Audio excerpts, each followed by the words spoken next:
The whimsical eccentricities of Arcane's works in the heart of the adventure of four vampire hunters dedicated to liberating a U.S. town from the clutches of bloodsuckers. This was the concept that formed in our minds when Redfall was unveiled. We jumped into the gaming world with lively curiosity, to battle in company and defeat the abominations in the part of the fierce protagonists. We'd like to say it right away so that we can investigate the matter properly. The work of the Austin Collective, specifically, Arcane Austin, who oversaw the project, presented itself to us in an immature stage and was not slow to reveal significant limitations, which unfortunately betrayed some of the premises that had piqued our interest. When a handful of ruthless vampires begin corrupting the souls and minds of the wicked, all while blacking out the sun to take control of the island, life for the inhabitants of Redfall becomes a struggle for survival. Unable to flee by sea due to the bloodsuckers raising the waves and transforming them into an impassable wall, for unexpected combatants realize that they must oppose the overwhelming evil, and not simply because they have particular abilities and tools. In truth, our heroes are visited by bizarre images and a weeping voice, foreshadowing the dark fate of a Redfall destined to endless night. Deployed against armies of vampires and familiars, the quartet must also safeguard local inhabitants while uncovering horrible mysteries related to the supernatural catastrophe at the heart of the plot. While not particularly original, the plot's constituent elements could have provided the team with a distinct basis for outlining an interesting story. Unfortunately, as is often the case, the problems lie not so much in the what is told as in the how it is done. Redfall's cutscenes, whether in the form of drawn graphic sequences or in-game models, fail to deepen the hunter's immersion in the conflict or to shift the player's attention to this or that character. The selected protagonist's thoughts, which alter the structure of some episodes, help to establish his character or interactions with specific villains, are the only piece that corroborates the whole. Unfortunately, the extreme simplicity of the staging extends not only to the interludes, but also to the points at which the paladins activate the echoes of Redfall's origins of evil. Sometimes these manifestations of the past have piqued our interest more than usual, but without ever leaving their mark due to their far too fragmentary nature. We've always been able to gain a clear picture of some parts of the plot by digging through the proper section of the menu, though, discovering elements that the echoes had not adequately disclosed.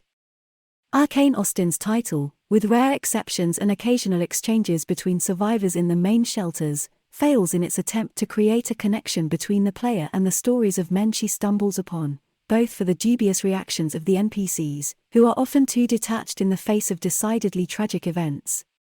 In short, reading the documents scattered around the map, between fragments of pre-apocalyptic life and overflowing files of disturbing secrets, is the best way to learn more about the dark threat that has seized Redfall, among cultists who worship vampires as a deity, Evum Laboratories' machinations, and Bellwether Securities' operations.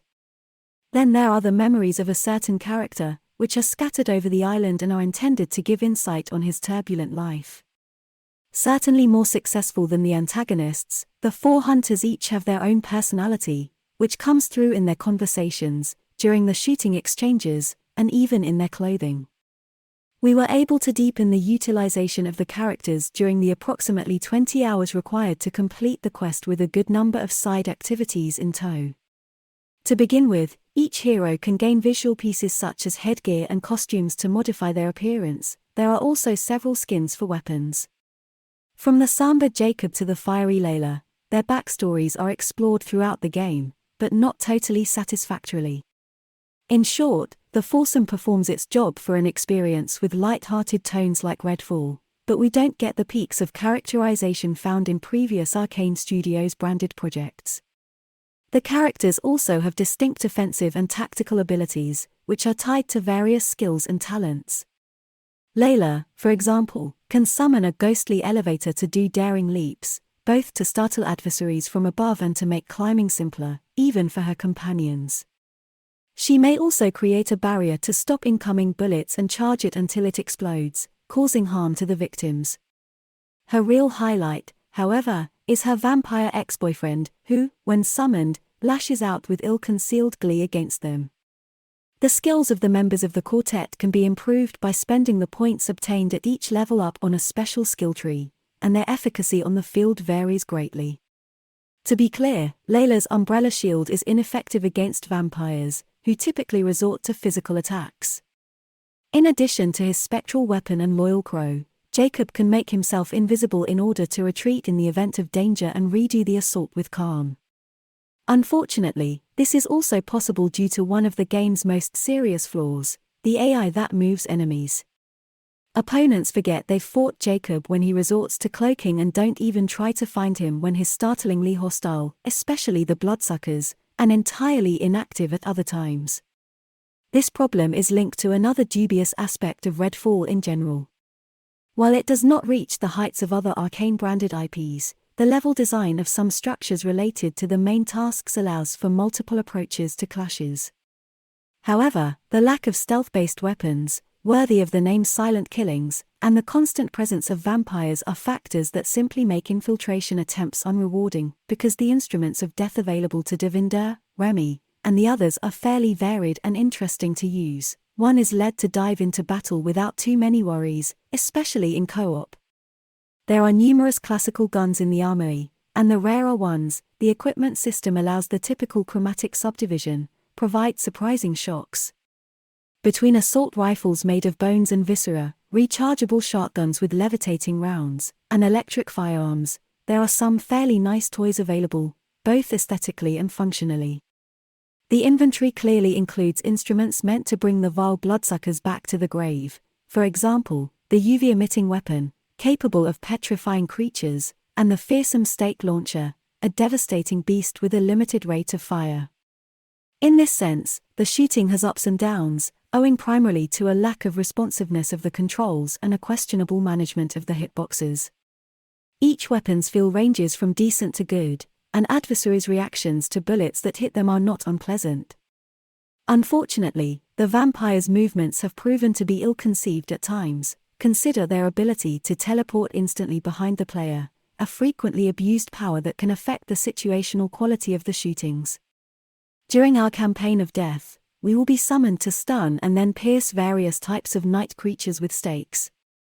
Aside from the abominations known as bloodbags, there are standard vampires, those capable of creating shields to defend themselves or their fellows, as well as depriving ourselves of our blood from a distance. Then there are greater threats, capable of drawing us into them for food or bringing darkness into a specific area, making us easy prey for their dark energy projectiles.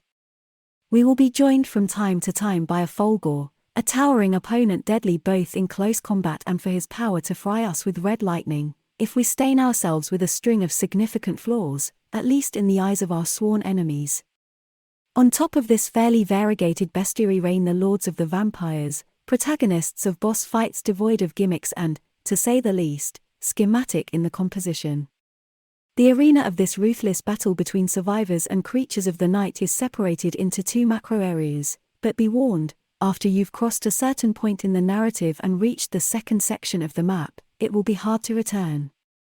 Redfall delivers an average level of challenge that is not appropriately balanced if lived alone. Regardless of the character's development or the health boosts associated with the unique blood relics, some opponent strikes remain lethal, and one tends to die frequently, especially in the later stages of the campaign.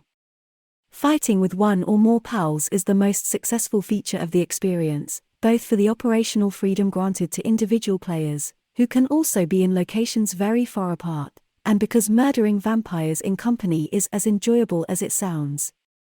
The cooperative dimension also overturns the discourse associated with the difficulty, prompting us to raise it.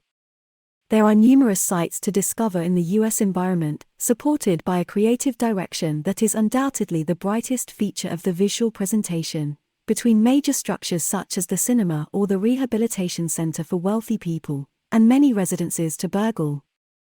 If anything, the issue is connected to the quest design of the open-world missions, which are oriented on locating stuff and fighting enemies. Aside from minor differences, the refuges are all unlocked in the same way and contain 2 tasks each, which are not classified as secondary in any way.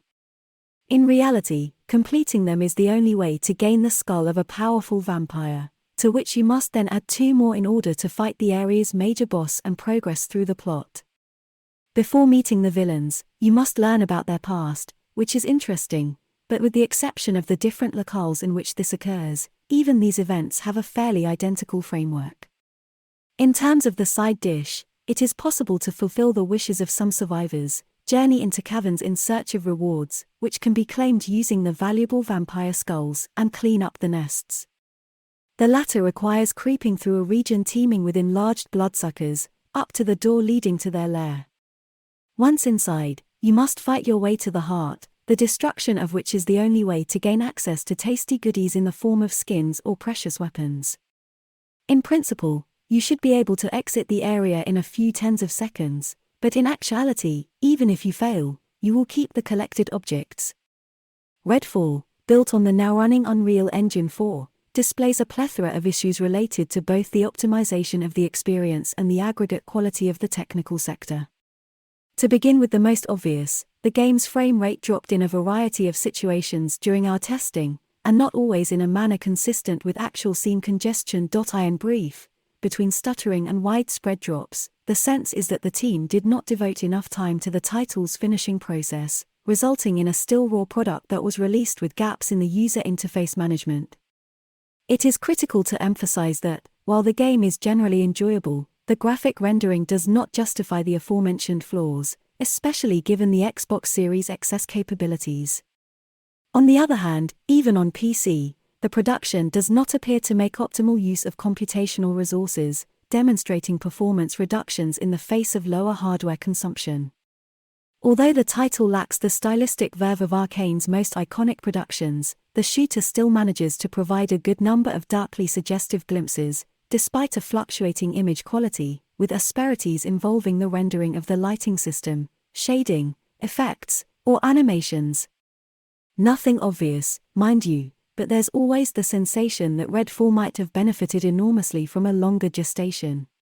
In terms of audio, the sonorization of the instruments of death is subtle, while the music accompanying Layla's and her associates' actions does not stand out.